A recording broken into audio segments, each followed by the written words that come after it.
नहीं तो अभी आप देख सकते हैं कि ये है जो क्वेश्चन है वो जो बीएड का एग्ज़ाम 2020 में 22 सितंबर को हुआ था। बीएड का एग्ज़ाम जो कि सभी लोगों के लिए ऑर्गेनाइज़ किया गया था। इसमें 1,19,000 टोटल फॉर्म भराया था। ठीक है, ये बात मैं आप लोग को बता दे रहा हूँ कि टोटल फॉर्म जो 2020 में था 1,19,000 फॉर्म था टोटल, जिसमें लगभग 93,000 लोगों ने एग्ज़ाम दिया था। लेकिन इस बार का अभी डाटा नहीं है, इसलिए आप लोग इंतज़ार करेंगे।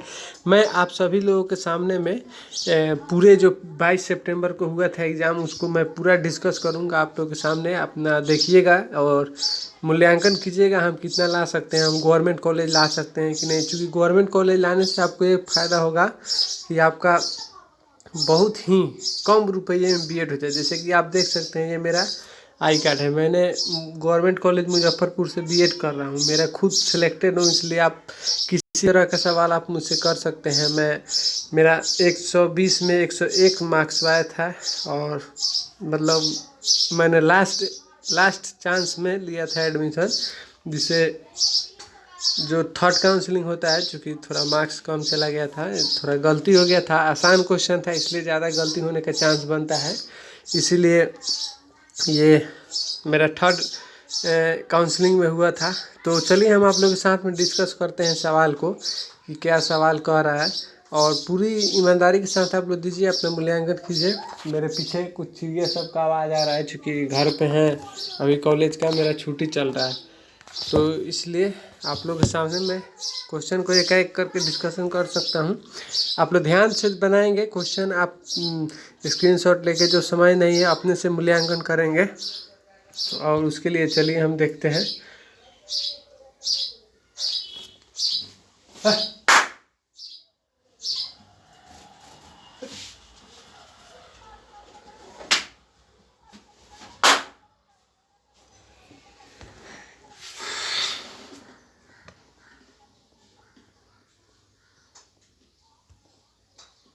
अगर बीच में आप लोग डिस्टर्ब हुएंगे तो सॉरी, उसके लिए चिड़िया थी आवाज़ कर रही थी इसलिए भागना पड़ा।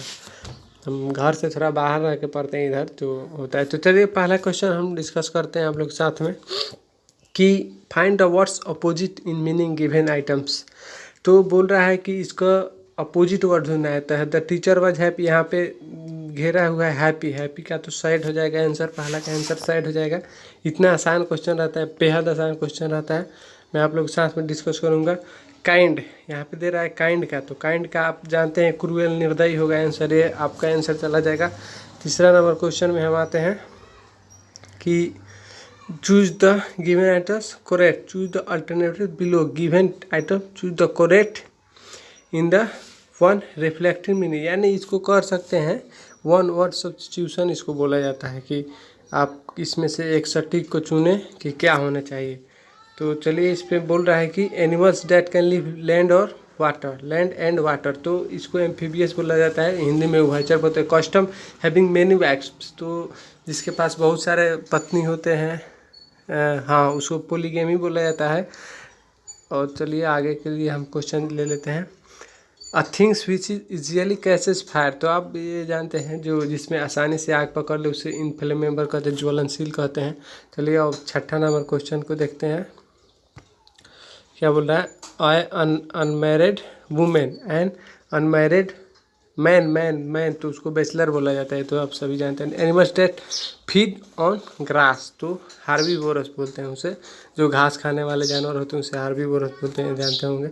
चलिए आगे वाला सवाल क्या बोल रहा है कि ईच ऑफ द फॉलोइंग है follow the alternative meaning correct college, यानी कि इसको चूज करना है। ये गिव अप मतलब त्यागना होता है। ये इसको इडियम्स एंड फ्रेज, आप एसएससी की अगर तैयारी करते होंगे तो इसमें बोला जाता है 3 नंबर का अभी बोला जाता है, 25 मार्क्स में 3 मार्क्स का पूछा जाता है, इसे बोला जाता है इडियम्स एंड फ्रेज बोला जाता है। तो क्या है, गिव अप मतलब छोड़ देना, लिव। अगला क्वेश्चन कहते हैं Sardar Patel was iron man, iron मतलब कि एक व्यक्ति जिसके अपने दृढ़ इच्छा रखता है, जैसे कि आपका भी दृढ़ इच्छा होगा कि हमें बीएड करना है और गवर्नमेंट कॉलेज लेना है, वैसे ही इसका मैन ऑफ फर्म डिटर्मिनेशन मतलब दृढ़ इच्छा शक्ति होता है। और अगला क्वेश्चन है the boy knock down by A truck. Knock down मतलब कुचल दिया गया, उसको बच्चे को क्रश डाउन हो गया। सही आंसर। और अगला हम लोग चलते हैं आंसर के लिए। यहाँ पे थोड़ा सा दिक्कत होगा लेकिन कोई नहीं। दूसरे नंबर हम कोई सवाल पे आते हैं। दूसरा नंबर ये नहीं है, हाँ दूसरा यही है, 10वां क्वेश्चन यही है। अब ध्यान देंगे।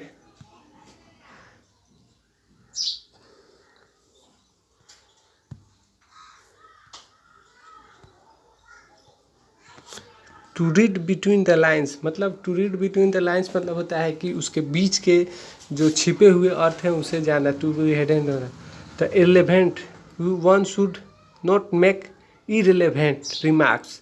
तो मतलब इररिलेवेंट मतलब गांव में सुनते हो कि ये बहुत इररिलेवेंट बात कर रहा है, मतलब जो पॉइंट से हट के है उसे इररिलेवेंट बोलते हैं। अगला क्वेश्चन आता है वर्क हार्ड लेस्ट यू शूड। तो आप जानते हैं लेस्ट के साथ शूड का प्रयोग होता है, तो ये शूड हो जाएगा ही। अगला क्वेश्चन आता है वी सेल्ड। देखिए यहाँ पे आप लोग नहीं जाएंगे। We sailed down the river होता है। We sailed down the river मतलब ये फ्रेज है, इसका आप लोग खुद से देख लेंगे। ये मेरा सवाल गलत हो गया था।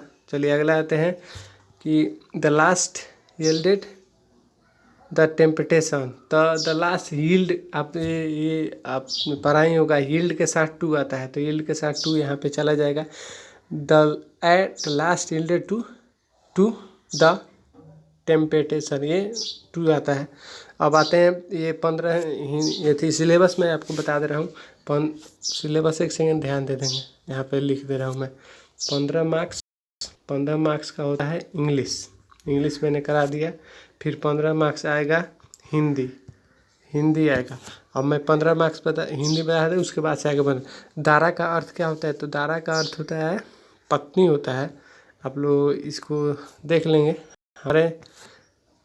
हमारे मतलब पत्नी होता है। इसमें से मूर्धन्य क्या होता है? तो मूर्धन्य से जानते हैं जो जिसमें ज़्यादा प्रेशर लगे डॉढ़ा बोला जाता है, उसी को मूर्धन्य बोला जाता है। इनमें से कौन सा शब्द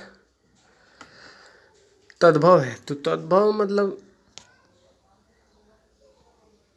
मतलब यही होता है कि जो आसान नहीं हो बोलने में, आसान हो बोलने में अर्थात जैसे चतुर्थ है। चतुर्थ मतलब इसमें संस्कृत का एक आ रहा है, लेकिन 14 क्या है? 14, 15, 16 वही इसी तरह, इसीलिए आपका 14 हो जाएगा। इसमें तत्सम शब्द को चुने। तत्सम विकल्प तत्सम, तो तत्सम आप जानते हैं, तत्सम मतलब जो जिसमें संस्कृत झलके। तो आप यहाँ पे देख सकते हैं कि संस्कृत किस में झलक रहा है? तो ओज, आम में तो कोई नहीं है, हंसी में नहीं है, तो ओज में हो जाएगा। भारत की सबसे छोटी क्या भाषा की सबसे छोटी क्या वर्ण, ये आप जानते हैं।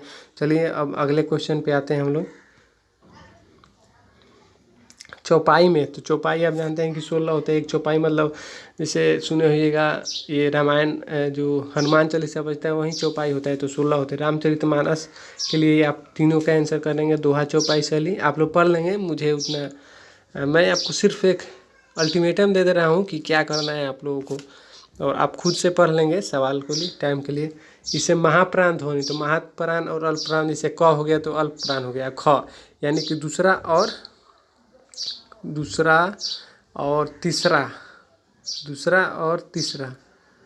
ना, दूसरा और चौथा होता है जो अल्पप्राण महाप्राण होता है, बाकी सब अल्पप्राण होता है। जैसे क हो गया तो ये अल्पप्राण हो गया। ख मतलब ज़्यादा आवाज़ आ रहा है। ये सब सीख लेंगे आप, बहुत आसान होते हैं। रिक्त स्थानों को पूर्ति चुन। आह कितना सुंदर पुष्प है, तो आह के बाद आप लोग को यहाँ पे ये वाला पॉइंट दिया जाता है आह। अच्छा, ऐसे अल्प विराम, तो अल्प विराम ये है। अल्प विराम का साइन आप जानते हैं कि इसे बोला जाता है अल्प विराम, मतलब ये अल्प विराम हो गया 9 के जैसा, लेकिन उसको एथी कर देना है। अब अगला क्वेश्चन आते हैं। निम्नलिखित में से उपसर्ग क्या बोल रहा है? 26 नंबर क्वेश्चन।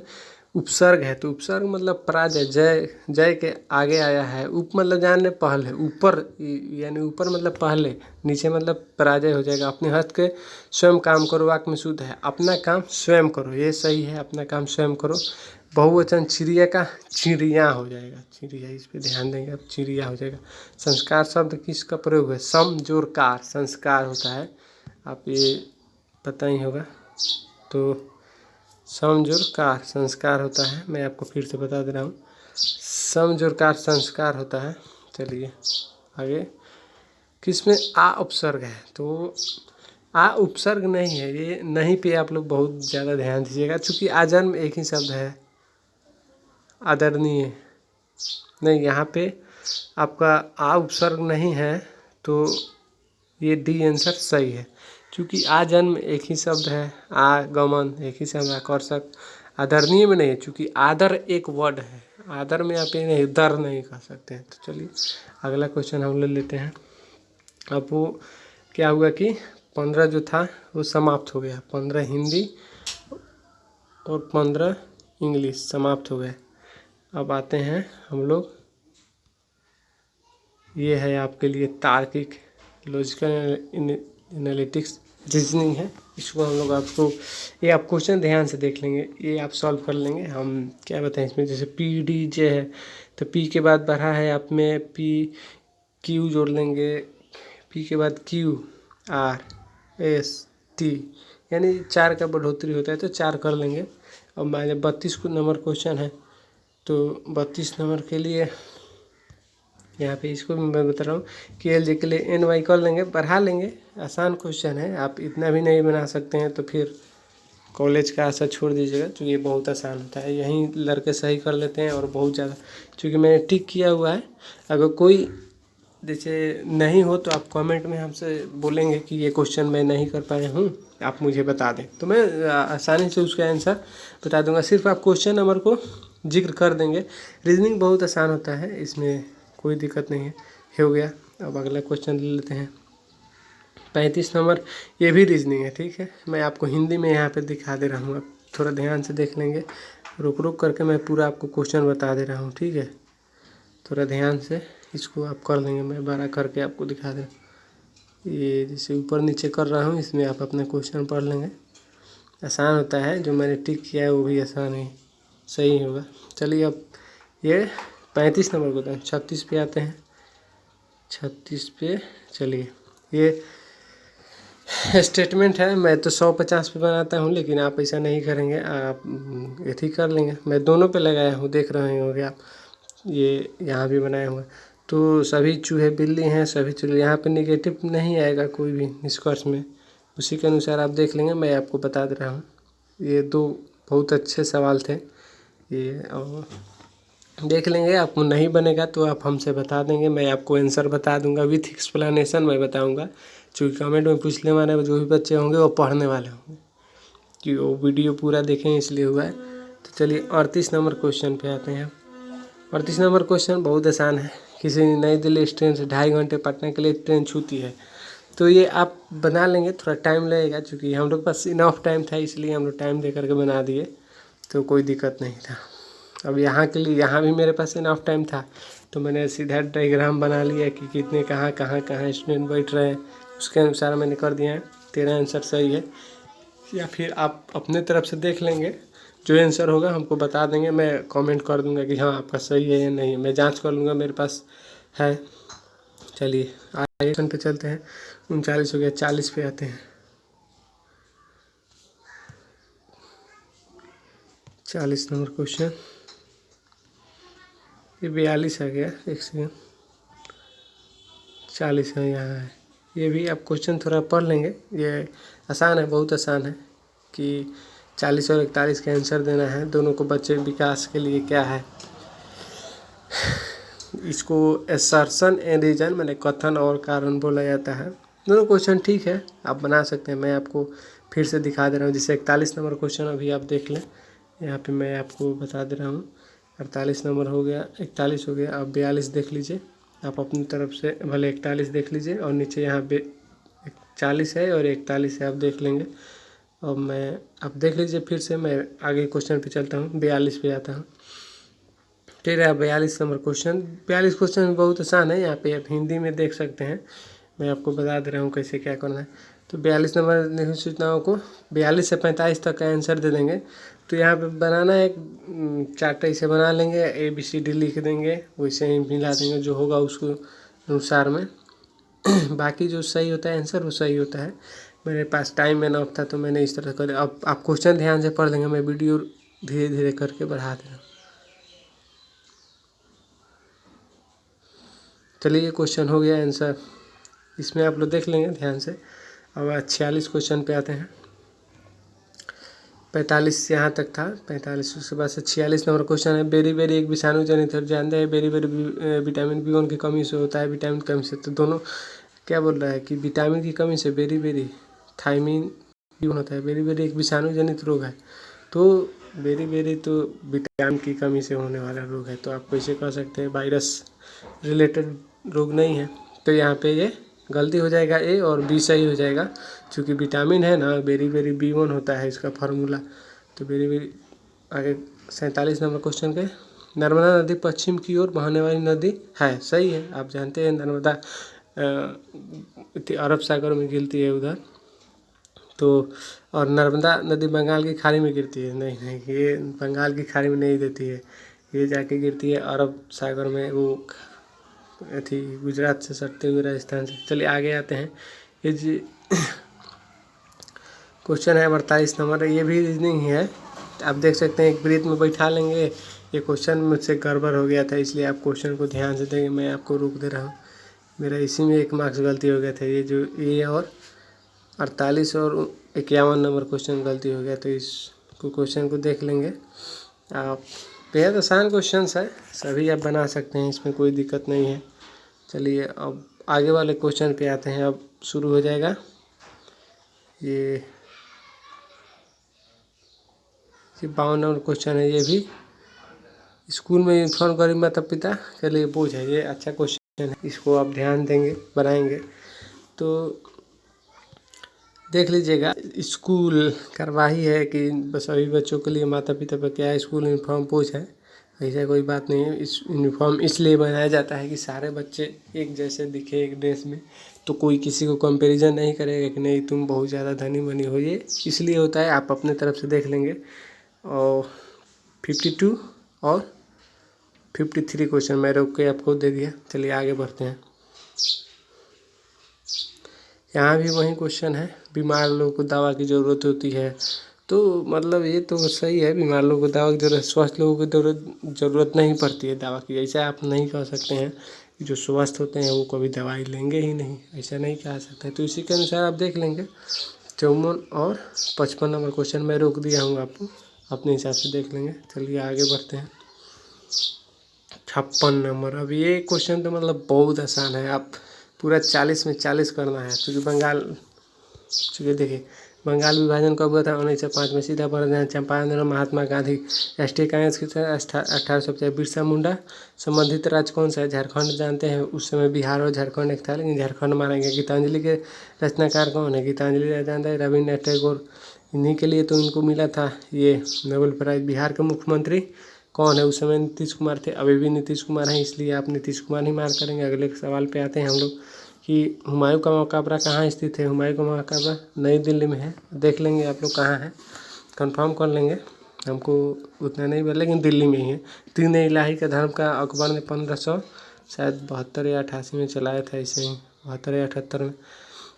उसके बाद पानीपत का प्रथम युद्ध, देखिए पानीपत का प्रथम युद्ध 1526 में बाबर और इब्राहिम लोदी के बीच लगा था। हुमायूं के रचनाकार गुलबदन बेगम थी, इनकी बहन थी। हाँ, इनकी बहन थी। महावीर का जन्म कहाँ हुआ था, तो ये क्वेश्चन बहुत है, लेकिन आप कुंडग्राम मारेंगे। वैशाली में ही कुंडग्राम है, तो इसलिए कुंडग्राम सही होगा। कौन सा प्रथम वेद है, तो आप ऋग्वेद जानते ही हैं। यहाँ पे देख लेंगे एक बार, मैं आपको बता दे रहा हूँ कौन सा वेद प्रथम वेद है, तो अथर्ववेद। देखिए अथर्ववेद है, सबसे अंतिम का वेद है अथर्ववेद, और सबसे पहले वेद है ऋग्वेद। ये क्वेश्चन बहुत बार SSC में भी रिपीट कर चुका है। अगले क्वेश्चन पे आते हैं। मिजोरम की राजधानी, ये सही था कि लगभग 4 राजधानी सिर्फ पूछा गया था। मिजोरम की राजधानी आइजोल है। सिक्किम की राजधानी गंगटोक है, और असम की, उत्तर प्रदेश की राजधानी लखनऊ। ये सब तो सबको पता था। पटना गंगा नदी के किनारे ताजमहल, आगरा सब कोई जानते। गुलाबी नगर जयपुर, पिंक सिटी जयपुर। दिल्ली के मुख्यमंत्री केजरीवाल जी थे उस समय, अभी भी केजरीवाल जी हैं। पृथ्वी के जयमंडल में सम्मिलित है, तो आप जानते हैं जयमंडल में सब कुछ आता है, हमारा जलमंडल, स्थलमंडल, वायुमंडल सब आएगा। या पृथ्वी किस स्थान को सहायकों दशा, पृथ्वी पर किसी स्थान को दर्शाने के लिए किसका सहयोग होता है। तो आप एक चीज़ ध्यान देंगे कि यहाँ पे सी आंसर जाएगा। मैं गलती कर दिया था सिर्फ अक्षांश, क्योंकि अक्षांश तो दूरी बताता है, देशांतर समय बताता है, तो दूरी और समय दोनों मिला के किसी एक जगह को निश्चित किया जाता है। अगले क्वेश्चन पे आता है, बिहार की राजधानी पटना को सब कोई जानता है। बिहार के राज्यपाल फागू चौहान थे, अभी भी फागू चौहान। डॉक्टर भीमराव अम्बेडकर का जन्म मऊ मध्य प्रदेश में हुआ था। मऊ गाँव का नाम था, मऊ मध्य प्रदेश में। या 1556 में मरे थे। चलिए आगे बढ़ते हैं।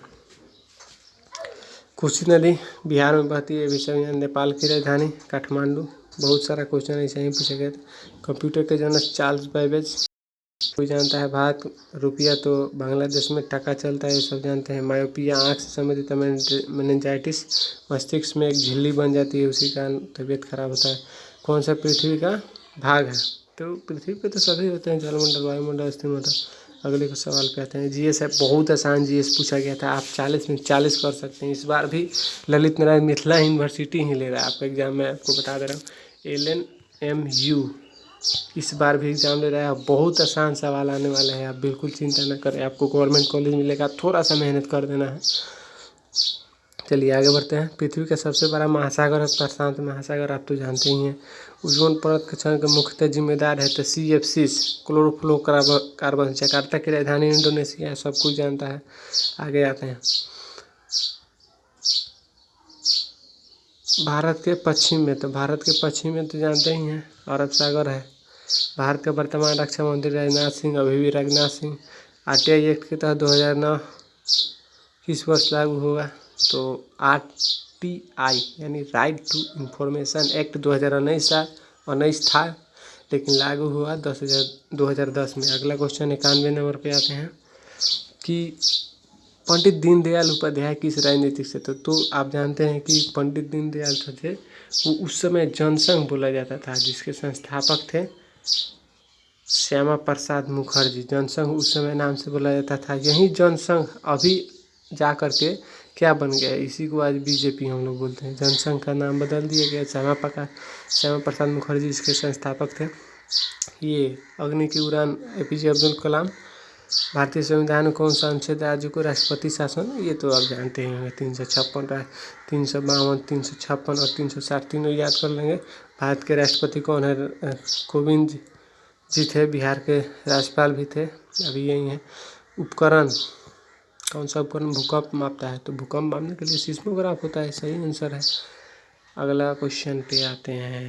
देखिए अब क्या होता है कि सबसे जो है ना, ये VVI है पॉइंट। इसमें आप अगर चूँकि मैथ रीजनिंग इंग्लिश सब कोई बना लेते हैं, इसमें जिस लड़का का स्कोर 12 से ऊपर आ गया, यानी 20 सवाल में जिसने भी 12 से ऊपर बना दिए, वो 12 से या 15 बना दिए, उसको गवर्नमेंट कॉलेज आराम से मिल जाता है। बहुत आसान है, आप लोगों को पढ़ना है। अगर वीडियो इससे रिलेटेड चाहिए तो कमेंट कीजिएगा, हम दे देंगे। अगर आपको 200 क्वेश्चन दे देंगे तो पक्का आप 200 में 25 में 25 लाएंगे आप, इतना तो गारंटी है। 25 में 25 नहीं, फिर 15 प्लस ला सकते हैं, इतना तो गारंटी मैं दे रहा हूँ। ये बहुत इम्पोर्टेंट मतलब VVI है, आप इस पर ध्यान देंगे चूँकि। और इसका जब भी क्वेश्चन ये बनाना चाहेंगे तो इस पर क्या करेंगे कि आप हिंदी और इंग्लिश दोनों को पढ़ेंगे क्वेश्चन में। तो चलिए क्वेश्चन शुरुआत करते हैं, टाइम नहीं लेते हुए। समाज में घटते नैतिक मूल्यों के क्या कारण है। तो आप इसमें क्या कहेंगे। तो यहाँ पे आंसर मेरा गलती हो गया है। नैतिक मूल्यों का कारण है अच्छे अध्यापकों की कमी। ये बात जानते हैं, जब तक आपका एक शिक्षक अच्छा नहीं होगा तब तक आपका गांव कभी भी उन्नत की ओर नहीं जा सकता है। शहर, आपका देश कभी उन्नत नहीं करेगा। टीचर अच्छे होने चाहिए। 3R का मतलब भाग क्या नहीं है। तो 3R मतलब जानते हैं, रीड, राइट, मतलब इसका होता है लिखना, पढ़ना, बोलना। तो अंक गणित इसका नहीं होता है। आगे चलते हैं। मुख बधिर में कौन सा जाता है। तो इसका भी आपको तीनों आ जाएगा। ब्रेल संकेत भाषा। इसका आप अगर आपको डाउट हो तो इसमें आप बोलिएगा, मैं आपको कमेंट में इसका भी आंसर दे दूंगा। चलिए अब आते हैं।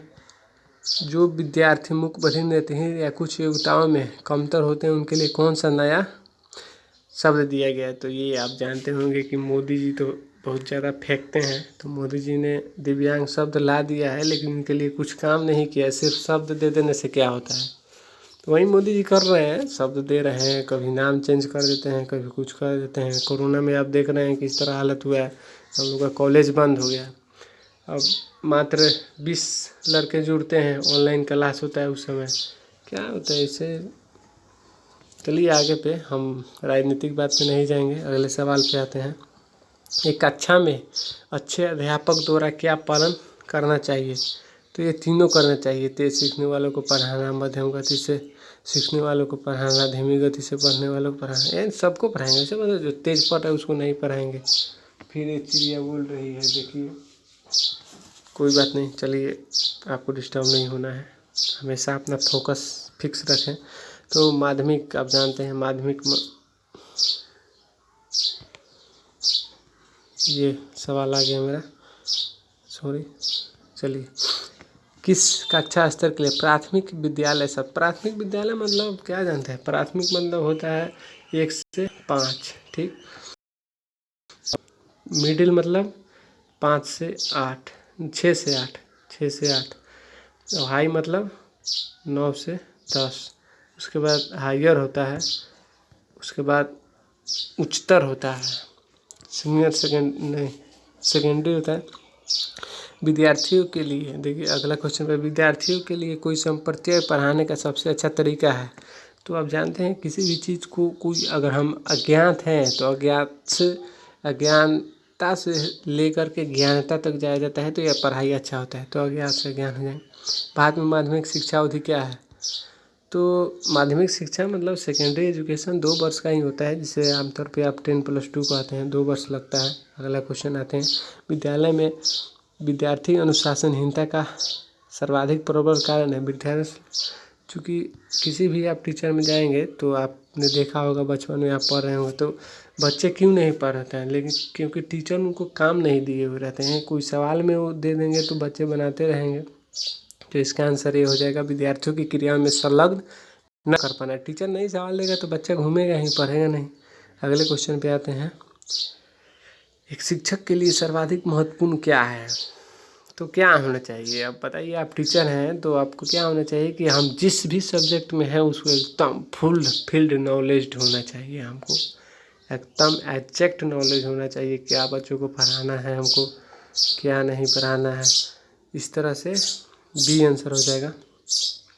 106 पे चलते हैं। एक सेमेस्टर में 6 सेमेस्टर होता है, 6 महीने का एक सेमेस्टर बोला जाता है। ये सब दूसरा क्वेश्चन, सकारात्मक अधिगम सीखने के परिवेश का तत्व कौन नहीं है? अब देखिए यहाँ पे अधिगम नहीं समझ में आएगा, तो which one is not an element of positive learning environment? मतलब पॉजिटिव लर्निंग, सकारात्मक सीखने का क्या नहीं है?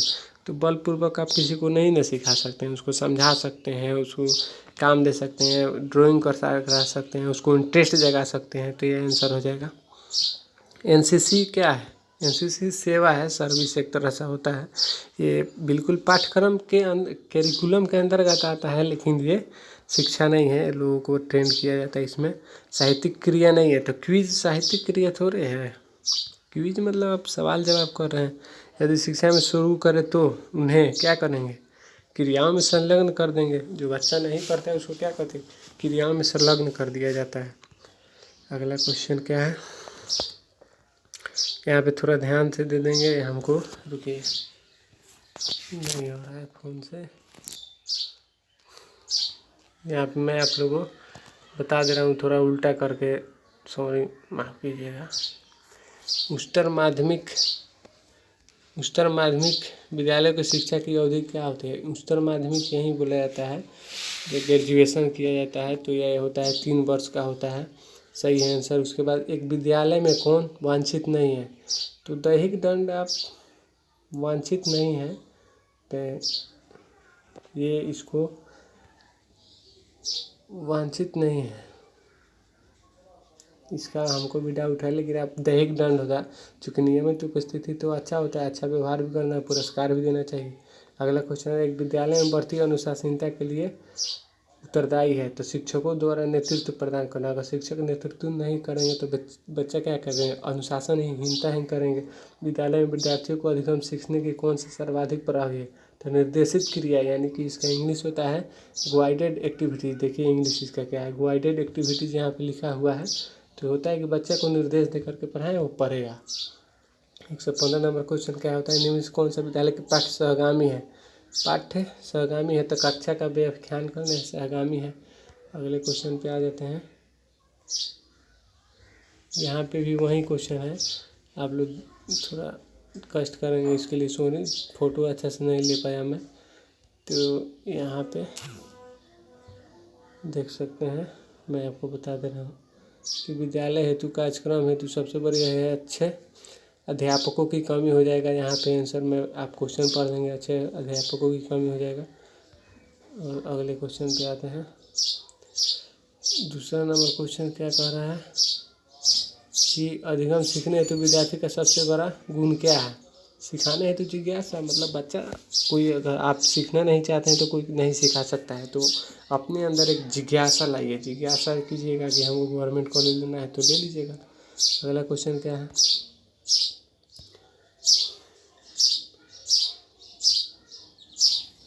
निम्नलिखित में से कौन विद्यालय की भौतिक संरचना का उदाहरण नहीं है। तो भौतिक आप जानते हैं, खेल का मैदान तो भौतिक है, भवन ये भी भौतिक है, प्रयोगशाला ये भी भौतिक है, लेकिन लाइब्रेरियन भौतिक नहीं ना है, ये एक आदमी नहीं, आदमी को आप नहीं कर सकते। यहाँ आंसर हो जाएगा लाइब्रेरियन, देख लेंगे सही से। जिसे शिक्षण संस्था में अध्ययन हेतु उम्र का कोई बांध नहीं हो तो इसे एडल्ट एजुकेशन कहा जाता है। शिक्षा की सायंकालीन संस्था, मतलब बच्चों को जहाँ पे पढ़ाया जाता है कि रात तक पढ़ाया जाता है, वहीं है। चलिए धन्यवाद, मिलते हैं। वीडियो लंबा तो नहीं हुआ, कोशिश किया था मैं। आप कुछ ही भी प्रकार का दिक्कत हो आप हमें कमेंट में लिख देंगे ज़रूर से, मैं आप लोग को बता दूंगा क्या है, कैसे है, कितना पे गवर्नमेंट कॉलेज मिलेगा। मैं फिर आपको ये दिखा दे रहा हूँ, मेरा ये आई कार्ड है, मैंने गवर्नमेंट कॉलेज लिया है, बहुत आसानी से ले लिया, आप लोग भी मिल सकता है, मेहनत करें। धन्यवाद, मिलते हैं। कोई भी दिक्कत हो आप हमें ज़रूर कमेंट में बताएं। धन्यवाद।